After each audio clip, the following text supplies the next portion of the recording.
કરું છું. દીપક સ્કૂલ માંથી હું પ્રકાશ જોશી આપ સર્વેને યુનિટ નંબર 3 રીડ 1 જેનું ટાઇટલ છે મેનેજ યોર સ્ટ્રેસ. તમારા સ્ટ્રેસ તાણ મેનેજ કરતા શીખો. તેનો રીડ નંબર 1 જેનું ટાઇટલ આપવામાં આવેલું છે strengthening mental flexibility. Strengthening mental flexibility, લચકતા. બે શબ્દો સૌથી પહેલા સમજી લઈએ. સ્ટ્રેસ STRESS, સ્ટ્રેસ એટલે તાણ. એનો સમાનાર્થી શબ્દ ટેન્શન થાય, TENSION. It is a noun. અને એ જ રીતે સ્ટ્રેન્થ STRENGTH, સ્ટ્રેન્થ એટલે તાકાત, જેના ઉપરથી અહીંયા વર્તમાન કૃદંત મૂકવામાં આવેલું છે એ મૂળ ક્રિયાપદ હોય to strength, STRENGTHEN. To strengthen એટલે તાકાતવર કરવું, સક્ષમ કરવું. It is a verb. અને એનું આવા જે એડજેક્ટિવ ઉપરથી વર્બ બનેલા હોય એ રેગ્યુલર જ વર્બ હોય. રેગ્યુલર વર્બ એટલે કાં તો એમાં ડી લાગતો હોય અથવા ઈડી લાગતો હોય. અહીંયા તમે જોઈ શકો છો એ મુજબ માત્ર ઈડી લાગે છે અને ભૂતકાળ કૃદંતમાં ફરે છે. તો આવો તેની હવે આપણે શરૂઆત કરવા જઈ રહ્યા છીએ. પ્રી ટાસ્ક અને એનો પાર્ટ 1. પ્રી ટાસ્ક પણ આ જ પીરિયડમાં લઈશું અને પાર્ટ 1 પણ આ જ પીરિયડમાં આપણે વાત કરવાના છીએ. પેજ નંબર 27 ઉપર તમારે આવવાનું છે. એમાં પ્રી ટાસ્ક નો જે પાર્ટ છે ત્યાંથી આપણે શરૂ કરવા જઈ રહ્યા છીએ. સમજશું એટલે આવડશે. પ્રયત્ન તમારે ખુદે કરવો પડશે. એમાં ન સમજાતું હોય તો પણ તમે પ્રયત્ન સતત કર્યા કરશો તો એનું પરિણામ તમને પોઝિટિવ પ્રાપ્ત થશે. આપને કોઈ પણ પ્રકારનો પ્રશ્ન હોય તો સામે મારો મોબાઈલ નંબર આપવામાં આવેલો છે 94 285 35 390. એના ઉપર WhatsApp-માં મેસેજ કરી અને પ્રશ્ન પૂછી શકો છો. ચાલો શરૂ કરીએ છીએ pre task. Put a right mark on what is true about yourself. તમારા વિશે સાચું શું છે એ જણાવો. બી ઓનેસ્ટ, પ્રામાણિક રહેજો. ટુ બી ઓનેસ્ટ એટલે પ્રામાણિક રહેવું. Give response to all items. અને જેટલા 10 પ્રશ્નો પૂછાયેલા છે 10 પ્રશ્નની અંદર કંઈક ને કંઈક યસ, નો, ટિક માર્ક જે કરવાનું હોય એ કરવાનું. How many times in a day do you ઈટ? 1 2 3 4 આપેલા છે. 1 2 3 4. કેટલા દિવસની અંદર કેટલા સમય, કેટલી વાર તમે ભોજન ગ્રહણ કરો છો? આ સૌથી અગત્યનો પ્રશ્ન છે. કારણ કે જે ક્ષમતા છે, આપણી એબિલિટી છે, ફિઝિકલ એબિલિટીની વાત કરીએ છીએ, એ જમવાથી સક્ષમ બને છે. આપણે સર્વે જાણીએ છીએ. એટલે કેટલી વખત તમે દિવસમાં ભોજન લ્યો છો? Second question, do you it healthy food? Health એટલે સ્વાસ્થ્ય અને હેલ્ધી એટલે સ્વાસ્થ્યપ્રદ. તમે જે ખોરાક ખાવ છો એ પૌષ્ટિક હોય છે? એમાં પ્રમાણસરના વિટામિન્સ, પ્રોટીન્સ, ન્યુટ્રિશન્સ જેને કહેવામાં આવે એ તમામ વસ્તુઓ છે. અગત્યની બાબત છે. આપણે ખાલી પેટ ભરી લઈએ, પાણીપુરી ખાઈ લીધી અને પેટ ભરાઈ ગયું તો પેટ ભરાઈ ગયું પણ પોષણ મળ્યું તો કે નહીં. તો એનો કોઈ અર્થ નથી, એનો મતલબ નથી. ખાલી એ આપણું જઠર એને પચાવવામાં જ પોતાની શક્તિ વાપરશે, એમાંથી કોઈ શક્તિ આપણને મળશે નહીં. તો how do you it healthy food? Yes, tick mark. જો ઘરનું ભોજન લેતા હો તો હેલ્ધી ફૂડ ખાતા હશો. જો બહારનું ભોજન વારંવાર લેતા હશો તો નો માં આવશે. અને ક્યારેક ક્યારેક બહારનું ભોજન લેતા હો, કેટલાક એવા હોય કે ક્યારેક ક્યારેક ઘરનું જમતા હો, પણ ક્યારેક ક્યારેક બહારનું ભોજન લેતા હો તો સમટાઈમ્સ કરવાનું. ત્રીજું, do you ever get stomach ache? અગત્યનો પ્રશ્ન.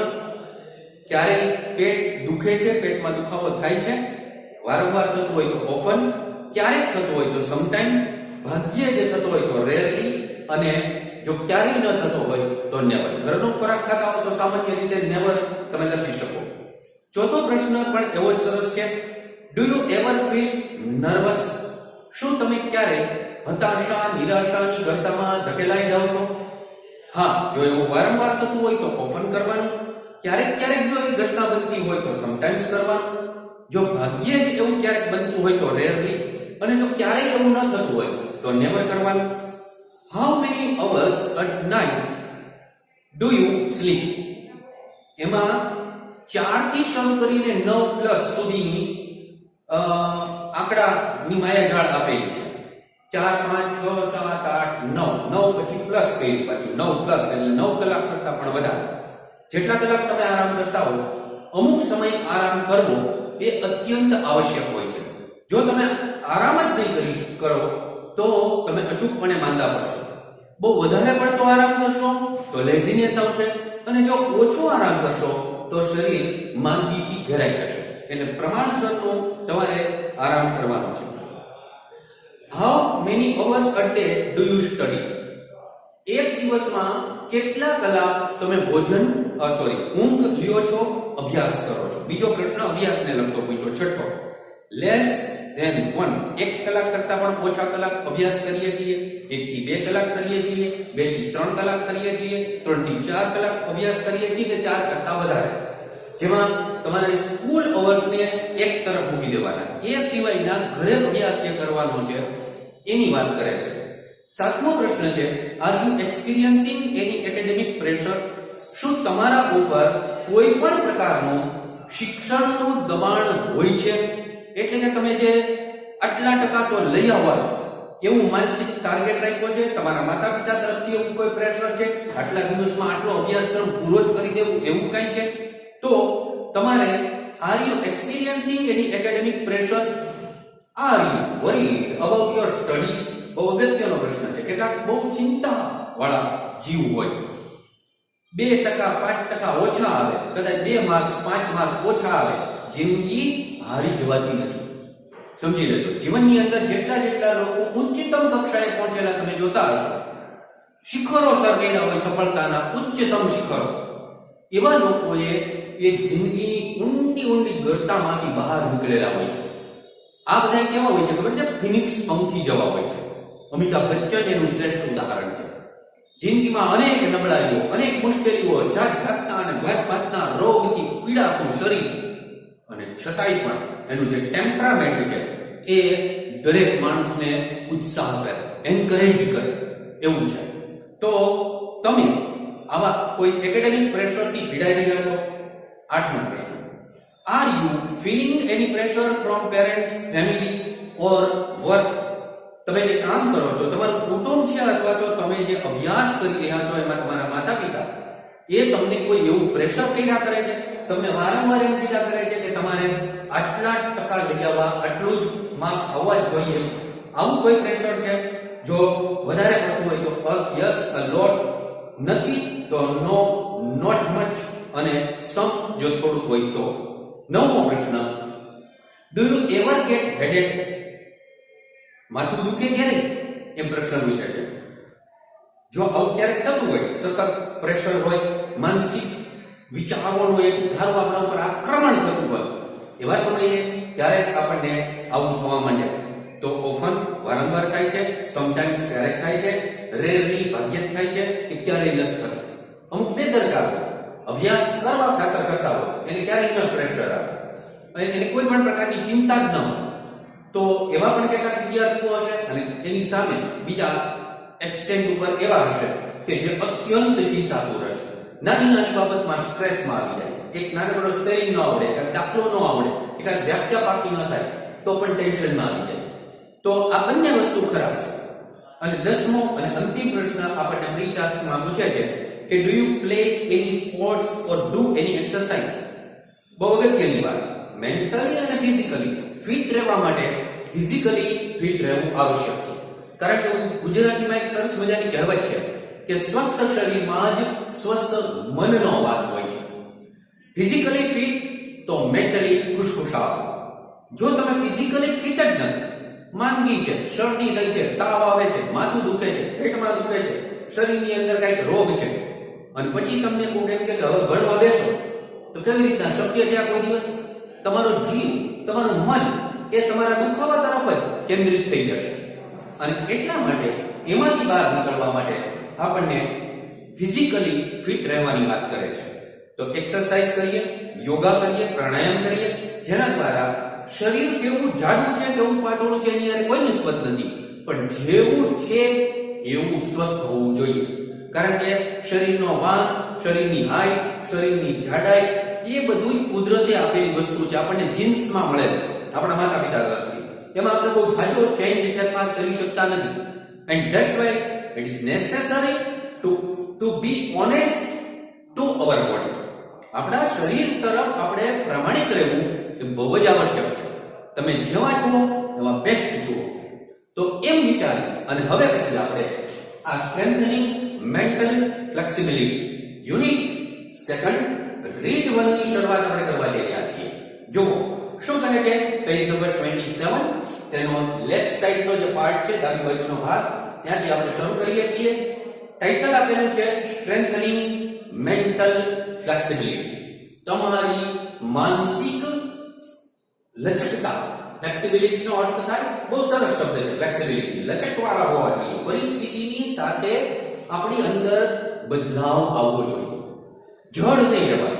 સ્ટબોર્ન રહેશો તો તૂટી જશો. તોફાન આવે, વાવાઝોડું આવે, એવા સમયે તમે જોયું હશે કે જે ઝાડ ઝૂકી શકે છે એ બચી જઈ શકે છે. વિપરીત પરિસ્થિતિ સામે ઝૂકતા આવડવું જોઈએ. વાઘ કે દીપડો એટેક કરે ને એની પહેલા 2 ડગલા પાછો જાય અને પછી એટેક કરે.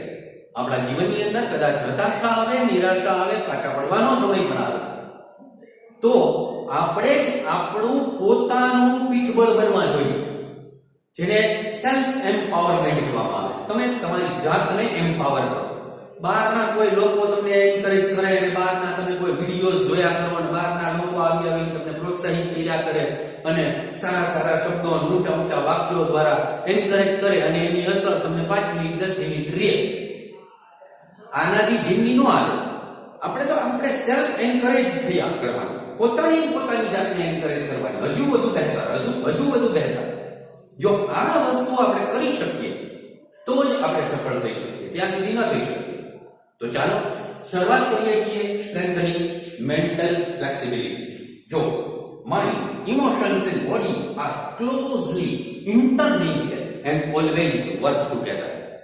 આપણું મન, આપણા આવેશ, લાગણી એન્ડ બોડી અને આપણું શરીર એ બહુ નજીકથી ઇન્ટરલિંક્ડ છે. ફ્લેક્સિબિલિટી નો અર્થ હમણાં તમને કહ્યું. ઇન્ટરલિંક, INTERLINK, તો ઇન્ટરલિંક એટલે આંતરિક રીતે જોડાયેલા હોવું. It is a verb. Interlinked is the past tense and the form of past participle. આપણું શરીર, આપણું મન અને આપણા ઇમોશન્સ એટલે લાગણીઓ એ એકબીજાની સાથે આંતરિક રીતે જોડાયેલા છે. એન્ડ ઓલવેઝ વર્ક ટુગેધર, અને એ હંમેશા એકબીજાની સાથે રહીને કામ કરે છે. એટલે કે આપણે કોઈ પણ કામ કરીએ એમાં 3 વસ્તુ સાથે હોવી જોઈએ. ગાંધીજી જેને કહેતા ને કે હૈયું મસ્તક હાથ, આ 3 વસ્તુ એકબીજાની સાથે ઇન્ટરલિંક્ડ હોય. It helps you distinguish them more clearly. It helps you, એ તમને મદદરૂપ થાય છે. distinguish, DISTINGUISH, to distinguish એટલે ની વચ્ચે ભેદ કરવો. It is a verb. એનો સમાનાર્થી શબ્દ થાય to differentiate, DIFFERENTIATE. It is a verb. એનો રેગ્યુલર વર્બ છે એટલે ed લાગી અને ભૂતકાળ વિકૃદન થશે. It helps you distinguish them more clearly. એ તમને મદદરૂપ થાય છે કોઈ પણ વસ્તુને વધારે સારી રીતે એનો ભેદ પારખવામાં. If you try to understand them separately. આખું વાક્ય લખેલું છે. It helps you distinguish them more clearly if you try to understand them separately. આવા પ્રકારની વાક્ય રચના if સંયોજક સાથે મૂકવામાં આવેલી છે અને if વાળી વાક્ય રચનાઓ અત્યાર સુધીમાં ઘણી બધી વાર 11મા ધોરણમાં પણ આવી ગઈ અને 12મા ધોરણમાં પણ આવી ચૂકેલી છે. તેમ છતાં પણ અહીંયા તમારી સામે મૂકી દઉં છું કે આવા પ્રકારની વાક્ય રચના સાદા વર્તમાનકાળ સાથેનું વાક્ય છે એટલે શોવિંગ કન્ડિશનનું વાક્ય કહેવામાં આવે. શોવિંગ કન્ડિશન સાથેનું આ વાક્ય કહેવાય. If you try to understand, જો તમે એને સમજવાનો પ્રયત્ન કરશો તો તેમ સેપરેટલી અલગ રીતે સમજવાનો પ્રયત્ન કરશો તો તમે એની વચ્ચેનો ભેદ પારખી શકશો. લગભગ સ્ટ્રેસમાં હોઈએ ત્યારે બધું ગોબરું થઈ ગયું હોય, મનની અંદર બધું આમ ભરાઈ ગયું હોય, એમાંથી બહાર નીકળવાની વાત કરે છે. Your mental capacities are your abilities to concentrate. તમારી માનસિક સ્થિતિઓ છે. Your mental capacities are your abilities to concentrate. આ વાક્ય આટલું લીધું. To concentrate, it is a verb. જો અહીં લખેલું છે. To concentrate, CONCENTRATE. To concentrate એટલે એકાગ્ર થવું. It is a verb. Concentrated, માત્ર ડી લગાડ્યો અને ભૂતકાળ અને ભૂતકૃદંત થયું. હવે એ વાક્ય.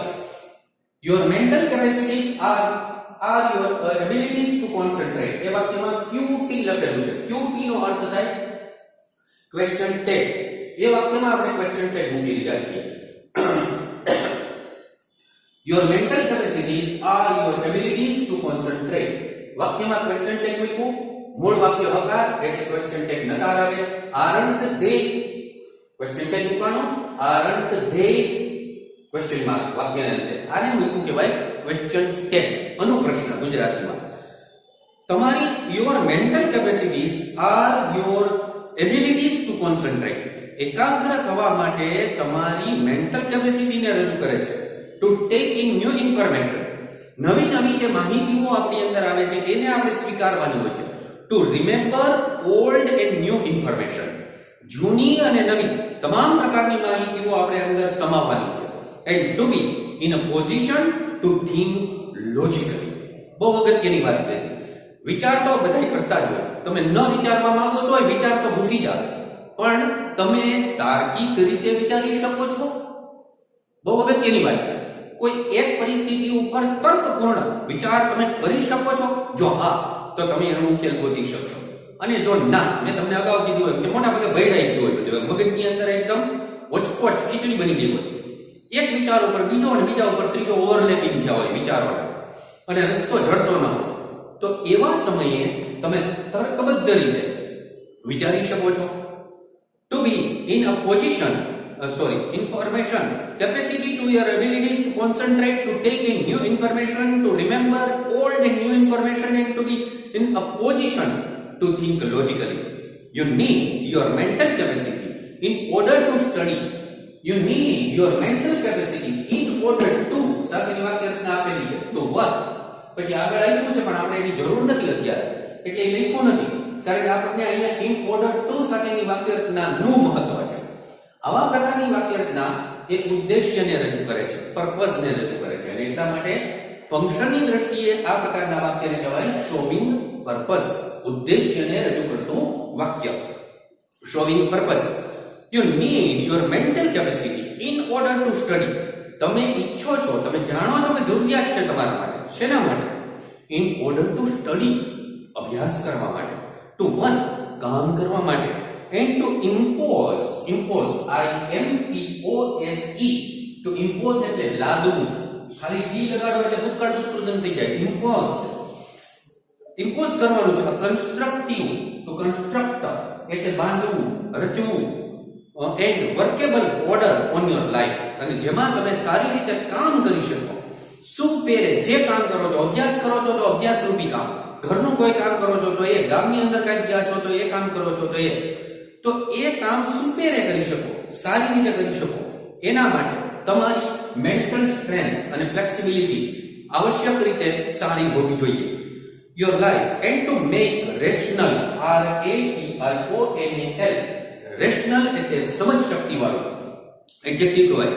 Day to day decision, every day ના જે નાના મોટા નિર્ણયો આપણે લેવાના હોય છે એ નિર્ણયો આપણે સારી રીતે લઈ શકીએ. એટલા માટે આપણે મેન્ટલી સજ્જ રહેવું એ ખૂબ જ આવશ્યક છે. ફોર એક્ઝામ્પલ, દાખલા તરીકે, if you had the choice of walking to work or taking the car, બેમાંથી એક વિકલ્પ.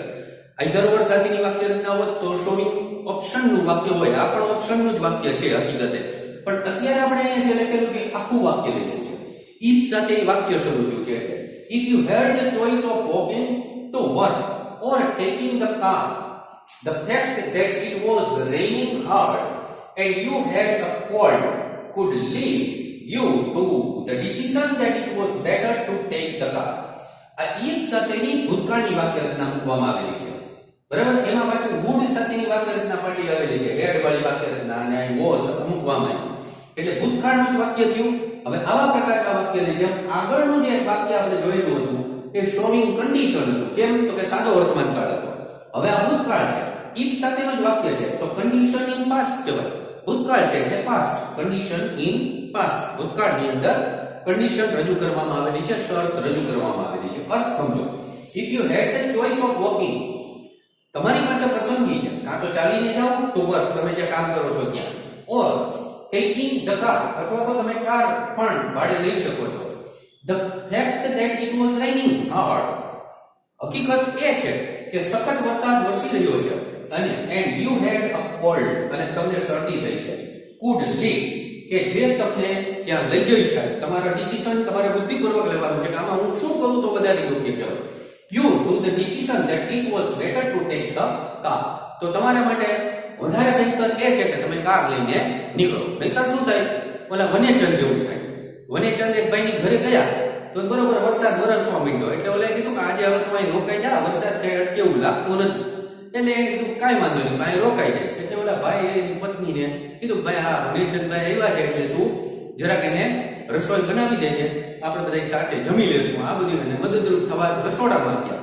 થોડીક વાર પછી લગભગ 20-25 મિનિટ પછી હળી કાઢતા વનેચંદભાઈ પાછા આવ્યા. ઘરની અંદર પલળેલા કાકડા જેમાં ઉપરથી નીચે નીકળતા હતા, નીચો તો અડધી ડોલ પાણી ભરાય. એટલે એમાં ઓલે જોયું કે લે આ શું થયું, તમે તો ઘરમાં હતા તો પલળી કેમ કરતા ગયા? કે ના એ કે હું ઘરે ગયો હતો.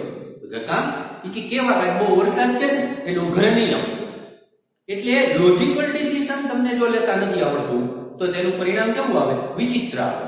એટલે આ જે બેટર ડિસિઝન તમારે લેવાનું છે એમાં તમે કેટલા નિર્ણયો પાવરપૂર્વક લઈ શકો છો, ફ્લેક્સિબલી લઈ શકો છો, એ તમને આવડત હોવી જોઈએ. For example, if you had the choice of walking to work or taking the car, the fact that it was raining hard and you had a cold could lead you to the decision that it was better to take the car. અને છેલ્લું વાક્ય આ પેરેગ્રાફનું, that would be a rational decision. આ સમજણપૂર્વકનો નિર્ણય લીધો કહેવાય. Rational decision based on the current circumstances. Current એટલે પ્રવર્તમાન સમયના, circumstances એટલે પરિસ્થિતિ. અત્યારની જે પરિસ્થિતિ હોય એ મુજબ તમે જે યોગ્ય નિર્ણય કરતા તમે શીખો છો, આવડત સાથે શીખો છો. એ હવે છેલ્લું વાક્ય, that would be a rational decision based on the current circumstances. આ વાક્યમાં આટલો જે પાર્ટ આપ્યો જેની નીચે મેં બ્લુ અંડરલાઈન કરેલી છે, based on the current circumstances, અહીંયા લીટી કરેલી છે. ડિસિઝનના અર્થમાં વિશેષતા બતાવવા આટલો પાર્ટ એડજેક્ટિવ ફ્રેઝનો આપેલો છે. Based on the current circumstances એટલો પાર્ટ ગ્રામરની દ્રષ્ટિએ એડજેક્ટિવ ફ્રેઝ કહેવાય. પણ આપણને પરીક્ષામાં ગ્રામર તરીકે પૂછવામાં આવતું નથી, આપણને ફંક્શન તરીકે પૂછાય છે. તો ડિસિઝન એ વસ્તુ થઈ કહેવાય, નિર્ણય એક વસ્તુ ગણો. એના અર્થમાં વિશેષતા બતાવવા based on the current circumstances એટલો શબ્દોનો સમૂહ હોય. આ શબ્દોનો સમૂહ એક ડિસ્ક્રાઇબિંગ થિંગ ને રજૂ કર્યું કહેવાય. તો આ સાથે આ ત્રીજા યુનિટના રીડ 1 નો પ્રથમ પાર્ટ અહીંયા પૂર્ણ કરીએ છીએ. આના પછી મૂકવામાં આવેલા પ્રશ્નોના જવાબ અચૂકપણે સારી રીતે લખજો. જે કંઈ પ્રશ્ન થતા હોય ફરીવાર કહી દો, મારો મોબાઈલ નંબર અહીં સામે લખેલો જ છે, એના ઉપર તમે વોટ્સએપમાં અચૂકપણે પ્રશ્ન પૂછી શકો છો. ફોન કોઈએ કરવાના નથી. આભાર.